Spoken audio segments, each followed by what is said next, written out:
नमस्कार श्रीमान जी, कहाँ है सूर्या? कहाँ है? कहाँ है मेरे कठोर? दर्शन दे दो, दर्शन दे दो, दर्शन दे दो, दे दो दर्शन। ये ऑर्केस्ट्रा कौन है? ऑर्केस्ट्रा नहीं है, तुम्हारे पिताजी के मित्र हैं। तुम्हारे परिवार के लिए इन्होंने अपनी आंखें बलिदान कर दी। दे दो। भले इनकी आंखें चली गई हो, पर फिल्में बहुत देखते हैं ये। ओ अंकल जी, तुम्हारा सूर्या यहाँ है। यहाँ ये देखो। राजा जैसा फौलादी जिस्म है। देखो तुम्हें मिलने के लिए कौन आया है। बेटी नीला, तुम्हारा दूल्हा यहाँ है। ओहो, मुझे तो शर्म आ रही है। अरे बेटवा इधर तो आओ। अपने लोगों से कैसा शर्माना। अगर तुम्हें शादी नहीं करनी तो उसे भगा दो। अरे नहीं पापा।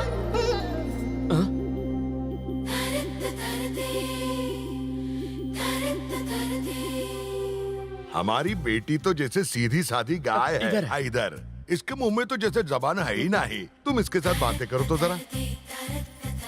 पापा कह रहे थे कि मेरा दूल्हा बड़े शहर से आएगा, बहुत स्टाइलिश होगा, बहुत मालदार होगा, राजघराने का कोई राजकुमार होगा जो मेरी हर ख्वाहिश पूरी करे।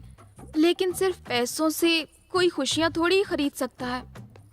मुझे तो कोई ऐसा चाहिए जो मुझे खुश कर सके। आप मुझे लूज कैरेक्टर तो नहीं समझ रहे?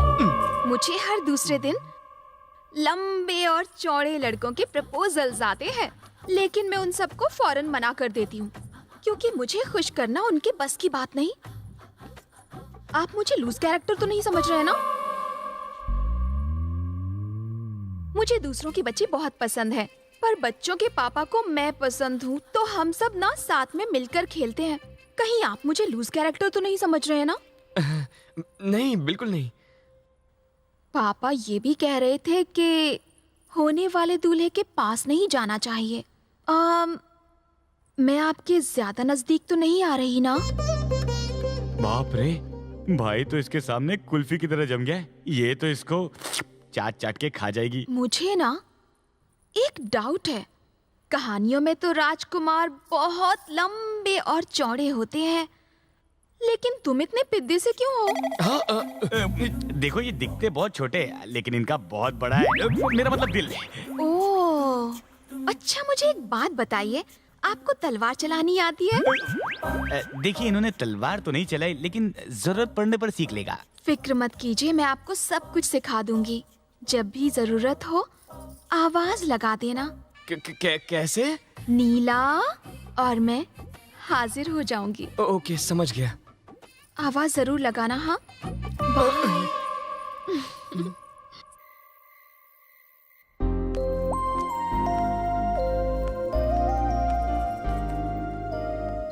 Happy birthday.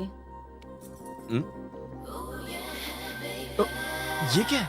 तुम्हारा प्रेजेंट हैं? डैडी ने हमारी एंगेजमेंट के लिए खरीदी थी। समझो हमारी आधी शादी हो गई।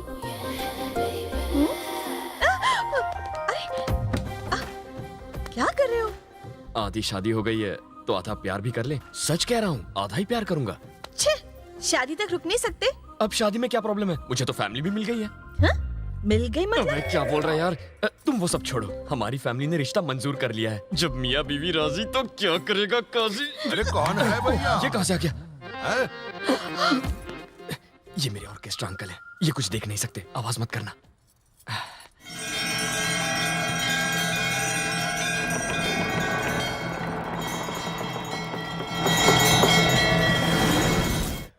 वाह वाह वाह, करो करो, पूजा करो। है आरती उतारूं, आरती उतारूं। आरती उतारू, आरती उतारू पर काहे रुके हो? आगे तो बढ़ो। आगे बढ़ने की परमिशन नहीं है अंकल, इसलिए आगे नहीं बढ़ सकता। अब पूजा करने के लिए काहे की आरती परमिशन? उतार। राजकुमार! ये आफत भी आ गई। राजकुमार निकलो यहाँ से। सूर्या, अरे आप क्या कहाँ कर रही हो? हो? सूर्या तो अभी पूजा कर रहा है, उसको डिस्टर्ब नहीं करो। हैं? आ गया, आ गया। चलो हम साथ में करते हैं ना पूजा। चलिए ना। हाँ, दोनों साथ में करो। मेरे फ्रेंड्स कहते हैं कि लड़कों को पायल की आवाज बहुत लुभाती है। तुम्हें भी ये आवाज लुभा रही है ना? ये जगह खाली है ना? सच सच बोलो।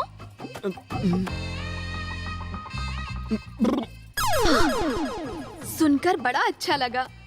मेरी जिसके साथ शादी होगी वो जीवन भर बहुत ही मस्त रहेगा, ऐसा मेरे फ्रेंड्स कहते हैं।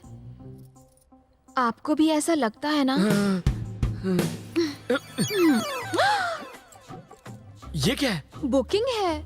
बुकिंग? मेरे पापा ने ये हमारी एंगेजमेंट के लिए खरीदी थी। आपको एकदम फिट आई है ना? आपके हाथ में बांधने से समझो हमारी आधी शादी हो गई। अब मैं पूरी तरह से कोऑपरेट कर सकती हूँ। करूँ क्या? करवा लो। मैं कुछ नहीं कर सकता, अभी मैं छोटा बच्चा हूँ। ये क्या बच्चों जैसी बातें कर रहे हो? तुम्हें तो शादी के बाद धड़ाधड़ बच्चे पैदा करने हैं। हमें पूरी की पूरी क्रिकेट टीम बनानी है यहाँ। अच्छा, आप कुछ बात क्यों नहीं कर रहे हो? जब भी आपका मन हो नीला आवाज लगा देना, मैं फौरन चली आऊंगी। ठीक है ना जानू? ये तो गले ही पड़ गई। देखो देखो देखो, तुम जैसा सोच रही हो वैसा बिल्कुल नहीं है। क्या नहीं है? उसने बुकिंग करती, कोऑपरेट करती है, पायल की आवाज सुनाती है, और बाकी क्या रह गया? अरे वो तो पागल है, उसका सिर्फ फिगर अच्छा है, बाकी दिमाग से पूरी पैदल है। पर तुम तो फास्ट हो ना? हे भगवान, मैं? बनो मत। धड़ाधड़ दर्जन बच्चे चाहिए। एक दर्जन बच्चे के लिए कितनी शादी करोगे? घूंसा मार के दांत तोड़ दूंगी। फिगर अच्छा है, फिगर। ये दांत तोड़ देगी और वो मेरा पीछा नहीं छोड़ेगी। हे भगवान, ये सब लफड़े मेरे साथ ही क्यों होते हैं?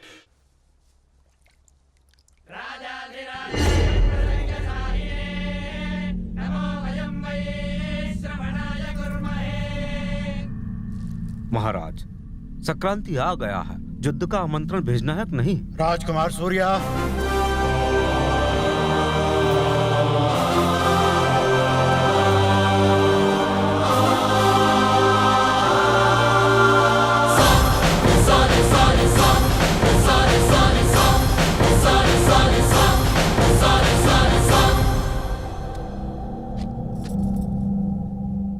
इनको कह दो कि हम कल युद्ध का आमंत्रण लेकर आएंगे। मैं कल युद्ध का आमंत्रण स्वीकार करने आऊंगा।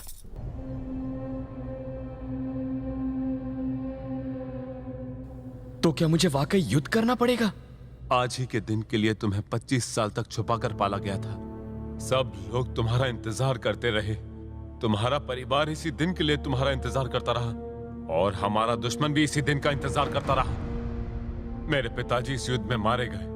मुझे ना मार दें इसलिए इतने साल तक मुझे लड़कियों के कपड़े पहना के रखा गया।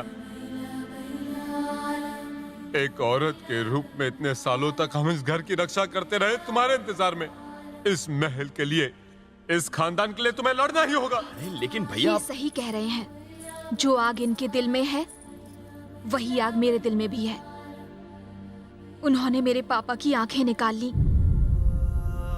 वो अपनी आंखों से भले ही अपने दुश्मन को मरता हुआ ना देख सके, पर उनके मरने की चीखें तो सुन ही सकते हैं।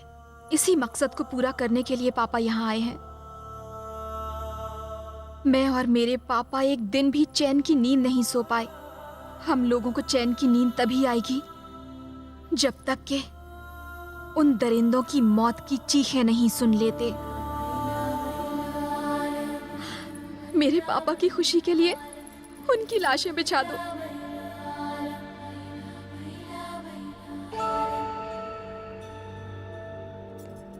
मैं बस अभी आया। सुनो, मुझे तुमसे कुछ कहना है। मैंने तुमसे झूठ कहा था। मैं यहाँ का राजकुमार नहीं हूं। तुम्हारा प्यार पाने के लिए मैंने इनसे मुझे गोद लेने को कहा। मैं ही तुम्हें यहाँ लेकर आई हूँ। क्या? हाँ सूर्या, दूसरे अनजान लोगों की जान बचाने के लिए अपनी जान की बाजी लगाते देखा तुम्हें, तो मुझे लगा तुम यहाँ के लोगों को भी बचा लोगे। तुम्हारे जीजा जी को गर्व है अपने पिता की शहादत पर। नीला को अभिमान है अपने पिता के बलिदान पर। लेकिन मेरे पास गर्व करने के लिए कुछ नहीं। मेरे पापा ने अरबों रुपए कमा लिए, लेकिन अभिमान नहीं कमाया। उस अभिमान की ज्वाला मैंने तुम्हारे अंदर देखी। तुम्हारे अंदर की आग इस बुराई को खत्म कर देगी। मैं नहीं जानती मैं तुमसे कितना प्यार करती हूँ, लेकिन इतना जानती हूँ कि तुम्हारे बिना मैं मर जाऊंगी।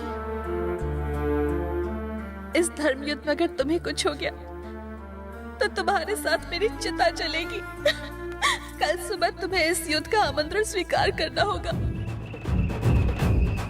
लोगों को शादी का न्योता देते हुए सुना है, लेकिन यहाँ तो युद्ध का न्योता बांट रहे हैं। कहाँ फंस गया मैं? सबके सब मिलकर मुझे बलि का बकरा बनाने पे तुले हुए हैं। सोचा था इस राज्य का राजकुमार बनूंगा, अबे काहे का राजकुमार? मेरा सारा बैंक बैलेंस खा गए ये लोग। मुझे तो घिस घिस के निचोड़ दिया इन्होंने। वही ना। साले, ये सारा प्लान तो तेरा था ना? नहीं छोड़ूंगा तुझे। 6,000 करोड़ के प्लान पर तुमने पूरा पानी फेर दिया और अब मुझे दोष दे रहे हो। रॉयल फैमिली का सरनेम तुम्हें चाहिए था, मुझे नहीं। पर एक बात है, उन सबको बड़ा नाज था, बहुत प्यार करते थे तुझसे यार। प्यार तो मैं भी उनसे करता था। माँ, बहनें, इतना अच्छा परिवार, उनको छोड़ने का दुख तो मुझे भी होता है यार। पर ये मार काट क्यों करनी है? ये 25 साल तक इसलिए नहीं लड़े क्योंकि राजकुमार नहीं था ना। अगर राजकुमार चला गया तो लड़ाई नहीं होगी। तो भाई, क्या हम हमेशा के लिए जा रहे हैं? नहीं यार, लड़ाई सिर्फ 2 दिन चलने वाली है। 2 दिन के लिए गायब हो जाते हैं, फिर सारी प्रॉब्लम खत्म। संक्रांति के बाद वापस चले आएंगे। ज्यादा से ज्यादा क्या होगा? वो मुझे डांटेंगे ना, 1-2 थप्पड़ लगाएंगे, कायर कह लेंगे, वो सब मैं सह लूंगा, लेकिन खून खराबा नहीं होगा ना। यही चाहता हूँ। चल।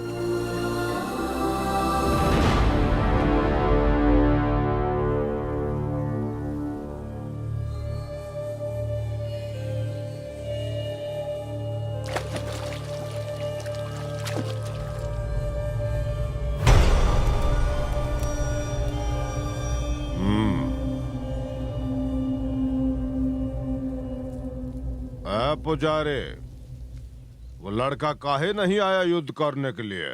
डर कर कहीं भाग तो नहीं गया? शेर की खाल में चूहा है का? सूर्य प्रताप जब तक नहीं आता है सरकार, हमें उसकी प्रतीक्षा करनी ही पड़ेगी। तेरी जुबान ने हमें आदेश देने की हिम्मत कैसे की? तुझे इसका अंजाम मालूम है। अब इस जबान को काटना ही पड़ेगा।